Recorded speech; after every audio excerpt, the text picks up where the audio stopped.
El líder opositor dijo que no descartó una intervención militar porque tenía una garantía constitucional, dijo el jueves el líder opositor venezolano Leopoldo López en una entrevista exclusiva con EFE.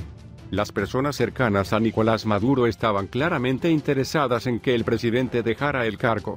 La siguiente es la transcripción completa de la entrevista con la Embajada de España en Caracas, donde López es un refugiado. Sabiendo que aquí no podrán detenerlo, ¿qué opinión le merece que haya recibido una orden de captura sabiendo que es imposible sacarlo de aquí, de la residencia del embajador? La verdad, no le doy ninguna relevancia. Esta orden de detención, todo mi proceso es ilegal, todo mi proceso es inconstitucional.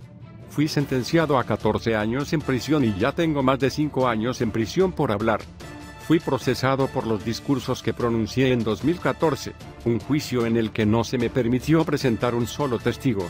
Cuando la fiscalía me acusó de 150 testigos, no pude presentar ninguna evidencia. Cuando la oficina del fiscal presentó docenas de pruebas, no pude presentar ninguna de ellas.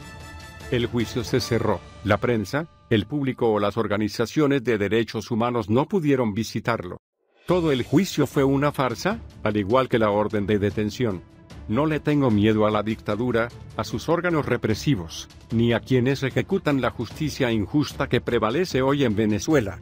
Entonces, este orden de captura podría seguir un tipo de estrategia considerando que no es posible lograrlo a petición de Interpol. No puedo decirle de qué se trata, lo que puedo decir es que en 2014, el 18 de febrero de 2014, elegí el día en que acudiría al sistema de justicia injusta. El 30 de abril pasado fue también mi decisión después de obtener el indulto presidencial de nuestro presidente Juan Guaidó, al que siguieron fuerzas policiales y militares arresto domiciliario a la izquierda. Ni cuando entré en la prisión, ni cuando salí de la prisión, no lo hice en las condiciones de la dictadura. Después del martes y estas diversas llamadas a las Fuerzas Armadas, ¿qué apoyo militar tiene ahora? El principal apoyo que tenemos en las Fuerzas Armadas Nacionales es el corazón de hombres y mujeres en uniforme. Están cambiando, con la necesidad que tienen todos los venezolanos. Son venezolanos, son las mismas personas. No soy un soldado, soy un civil, pero creo que soy uno de los pocos líderes democráticos que han vivido con el ejército y la policía. Fui el primer alcalde durante 8 años y tuve que administrar una fuerza policial a la que dediqué mucho tiempo y esfuerzo. Luego pasé casi 4 años en una prisión militar, que es una unidad militar, donde compartí solo con soldados prisioneros o guardias, pero con militares de diferentes componentes, la Guardia Nacional Bolivariana, Policía Militarizada, la Ejército, Marina, Aviación. Me permitió tener un conocimiento humano de nuestras Fuerzas Armadas, comprender sus prioridades, su proceso de entrenamiento, sus inquietudes, lo mismo que puedo tener, o cualquier venezolano que quiera un país mejor. Ahora, ¿qué debemos demoler? El miedo. Que comenzó el 30 de abril, hemos comenzado a abrumar el temor de los hombres y mujeres de las Fuerzas Armadas con la decisión de tomar medidas. ¿Qué significa actuar? Para cumplir con la Constitución, nuestra Constitución deja muy claro en el artículo 333 que cualquier venezolano con o sin autoridad tiene el deber de contribuir a la restitución del orden constitucional si se encuentra en una situación de vulnerabilidad. En Venezuela, no existe ningún orden constitucional de ningún tipo. Esto no conduce a ningún tipo de análisis, ni al funcionamiento de las instituciones venezolanas en cuanto a su Estado de Derecho, su legitimidad. Por lo tanto, todos nosotros, civiles y soldados, estamos obligados a contribuir al final de la usurpación. Esto continuará.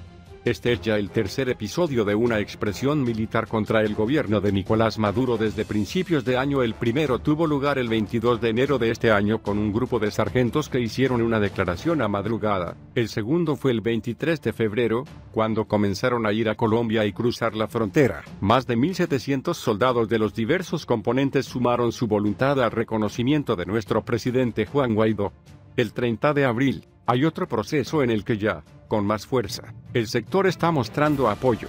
Este proceso continuará a medida que el miedo comience a disiparse claramente. Tuve conversaciones con muchos comandantes, que son tenientes coroneles, sobre el compromiso que nos compromete a todos, civiles y militares. En algunas reuniones, dijeron al ejército: esta es la primera vez que nos hablamos con tanta sinceridad, porque temíamos que uno de ellos fuera un informante. La responsabilidad era construir esa confianza entre nosotros. El proceso de creación de confianza, sabiendo que está en el lado correcto de la historia y la legalidad, es un paso muy importante que continuará. ¿Ya has negociado con el entorno de Maduro la salida de este? Con Maduro, no. ¿Y con tu entorno? Por supuesto, fue criado en los alrededores de Maduro. Hay un interés evidente en su ambiente más íntimo que Maduro está haciendo bien. Ha habido muchas conversaciones, siempre insistimos en que debe ser un proceso pacífico que no recurra a la violencia, pero que se basa en la fuerza de la población y las Fuerzas Armadas.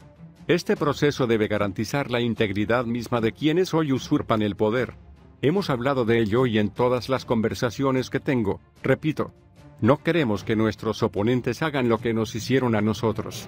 Nunca quiero ver a más prisioneros políticos siendo torturados o asesinados por manifestarse.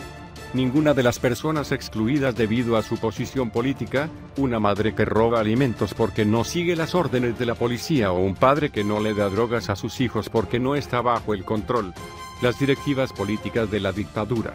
No, queremos que Venezuela cambie y podemos garantizar nuestro sueño, todos los derechos para todos, sin exclusión, sin privilegios. Esta es la Venezuela que queremos. Usted dice que las Fuerzas Armadas deben demoler el miedo que sienten.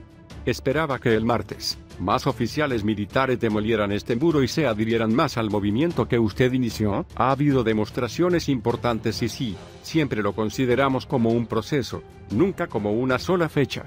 Concebimos este día como un día en el que tuvimos que enviar un mensaje claro, la membresía de funcionarios activos que tienen la capacidad de realizar acciones como el respeto a la orden de Juan Guaidó para que me libere, a través de la figura. Una vez que esto comienza a derribar este muro de miedo, incertidumbre, sin saber qué puede suceder y creando un clima de confianza. El ministro de Relaciones Exteriores de Venezuela, Jorge Arreaza, acusó al presidente panameño Juan Carlos Varela de atacar al gobierno del presidente Nicolás Maduro para complacer a los Estados Unidos.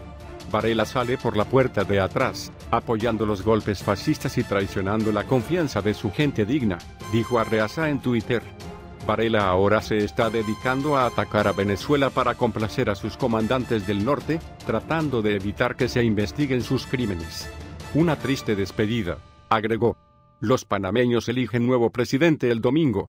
En la víspera, Varela instó al ejército venezolano a no cometer el mismo error al enfrentar a la población y continuar apoyando un régimen ilegítimo, como ocurrió en Panamá hace 3 décadas.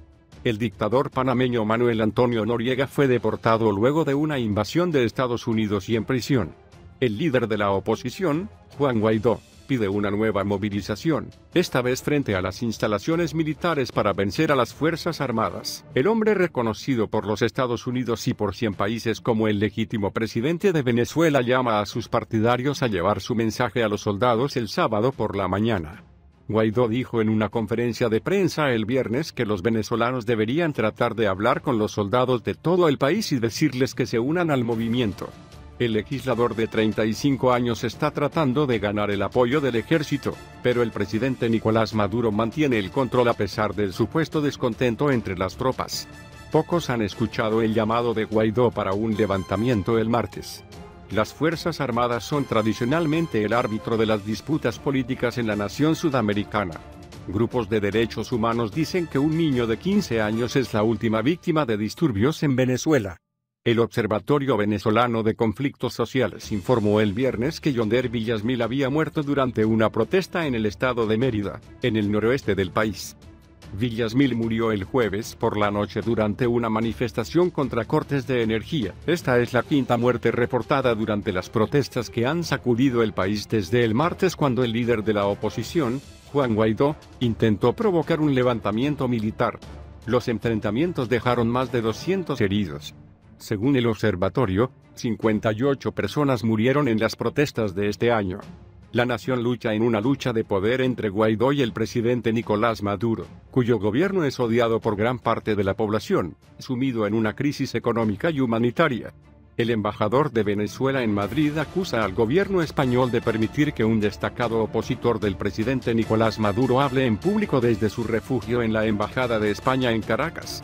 El activista opositor Leopoldo López dijo a los reporteros el jueves en la puerta de la casa del embajador español en la capital venezolana, días después de violar su arresto domiciliario para unirse a un intento de golpe Estado dirigido por Juan Guaidó. El embajador Mario Isea le dijo a la Radio Nacional Española que era inapropiado permitir que López instara a los venezolanos a apoyar el golpe. Es inusual que López use la casa del embajador como base de operaciones para alentar un levantamiento militar, dijo Isea a la agencia de noticias privada Europa Press el viernes. La Corte Suprema de Venezuela ha ordenado el arresto de López, pero España se niega a entregarlo. El canciller español en funciones dijo que el activista de la oposición venezolana Leopoldo López fue invitado a la Embajada de España en Caracas, que no puede convertirse en un centro de actividad política.